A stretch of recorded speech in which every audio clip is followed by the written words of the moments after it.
Welcome to Spotlight. I'm Liz Waid. And I'm Colin Lowther. Spotlight uses a special English method of broadcasting.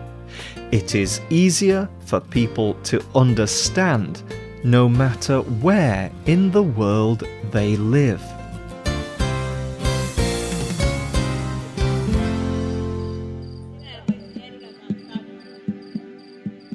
A small child is very sick.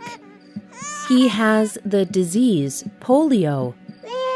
It is the 1930s in South Africa. There are no drugs to prevent or treat this disease. It kills many people. His parents are very worried. They believe he will die.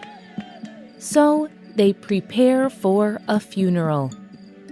But the boy does not die, and he becomes a very important man in the history of South Africa. Today's spotlight is on this man. His name is Desmond Tutu. Tutu was born on October 7, 1931. He was born in Makoteng, South Africa. Tutu had a very happy childhood. He liked to catch fish, to play soccer, and to read books. His parents were very important in his life. His mother was kind and gentle. His father was wise and funny.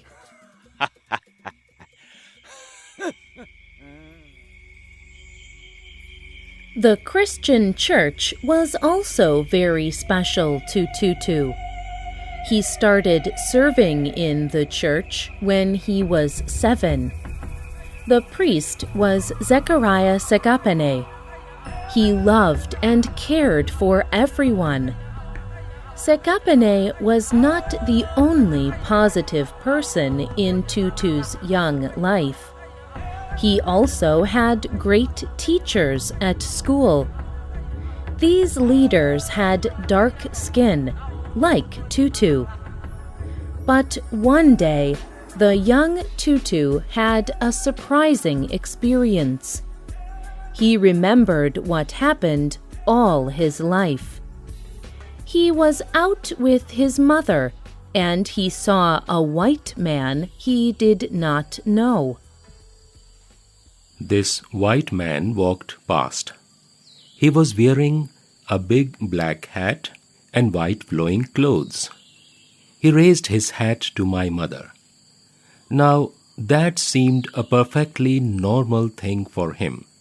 But for me, it was truly amazing that a white man could raise his hat to my mother. She was a black woman. In South Africa's term, she was nothing. Later, Tutu identified this man as Trevor Huddleston. Huddleston was a Christian priest. When Tutu was in high school, he got to know Huddleston well. Huddleston showed Tutu that white and black people could be friends. Race did not have to divide people. Tutu was a very good student. He wanted to be a doctor, but he could not pay for medical school. So instead, he became a teacher. After teaching for a few years, Tutu decided to work for the Christian church. He completed his church studies in 1960. He became a priest. This was a time of joy in Tutu's life. But it was not a time of joy for South Africa. The country was full of anger.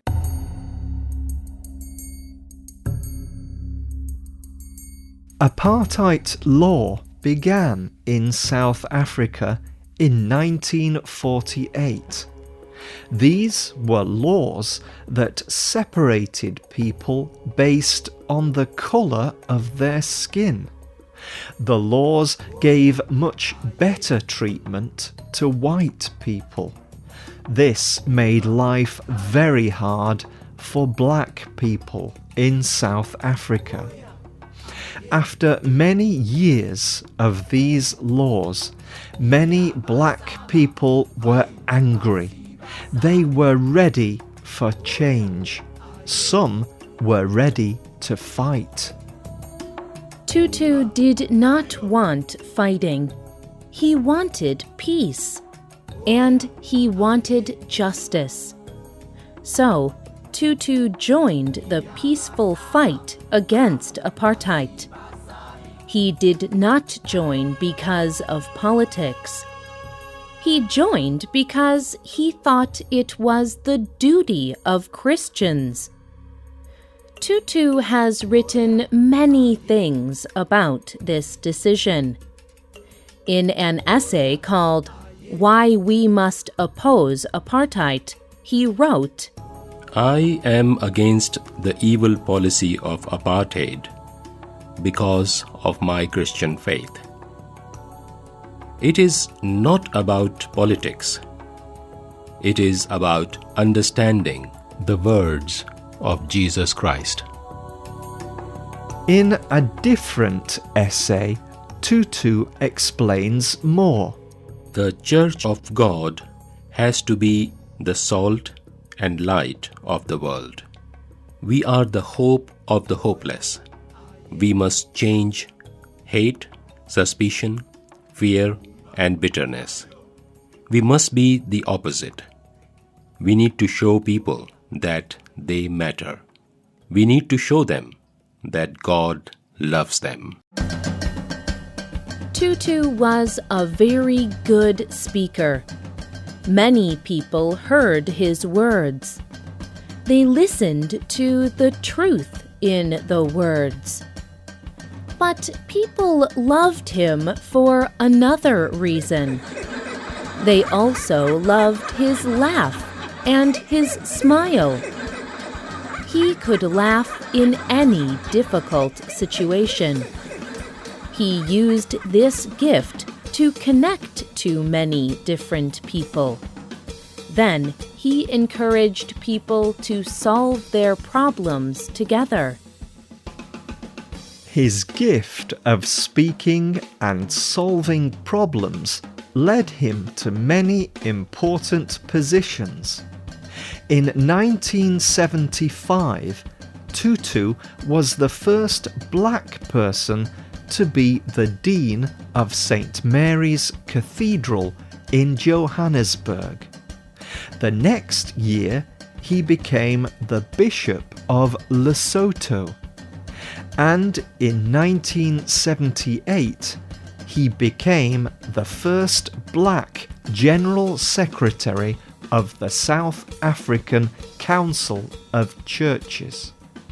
This important organization worked for justice and fair treatment for everyone. It worked to end apartheid.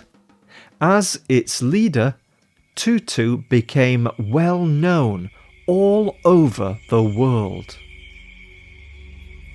In 1984, Desmond Tutu received the Nobel Peace Prize. At the ceremony, he gave a speech. He said that people need to remember that every person has value. Every person should enjoy basic human rights. This is because God created each person. He ended his speech with a call to action. He told people that they should work for peace and justice. He said, Let us work to be peacemakers. Let us share in God's work of healing and bringing people together. If we want peace, let us work for fairness and justice.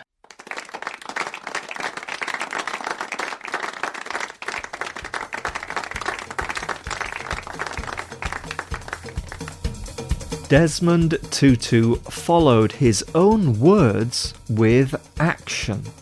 He continued to work for peace and justice. In 1988, he was elected as Archbishop of Cape Town. This made him the head of the Anglican Church in South Africa. He was the first black person to hold this position. As a church leader, he continued to work against apartheid. In 1994, Nelson Mandela was elected as South Africa's president. He was the first black South African president. Things began to change in the country. Mandela ended apartheid law. Mandela also started a Truth and Reconciliation Commission. This was a group of people who acted like a public court. Their goal was to deal with the many terrible things that happened during apartheid. People came to the commission to tell their stories. Desmond Tutu was in charge of the court. He heard many sad and terrible stories, but the purpose was not to cry or become angry. The purpose was to find ways for everyone to live together in peace.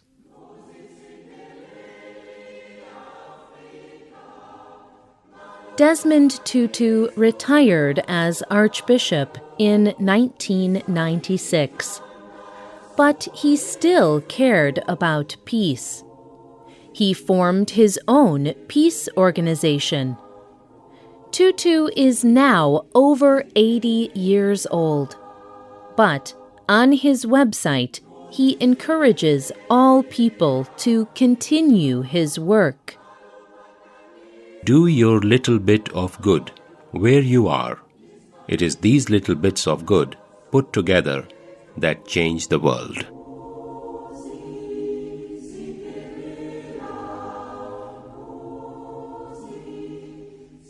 The writer of this program was Lauren Anders. The producer was Nick Mangels. All quotes were adapted and voiced by Spotlight.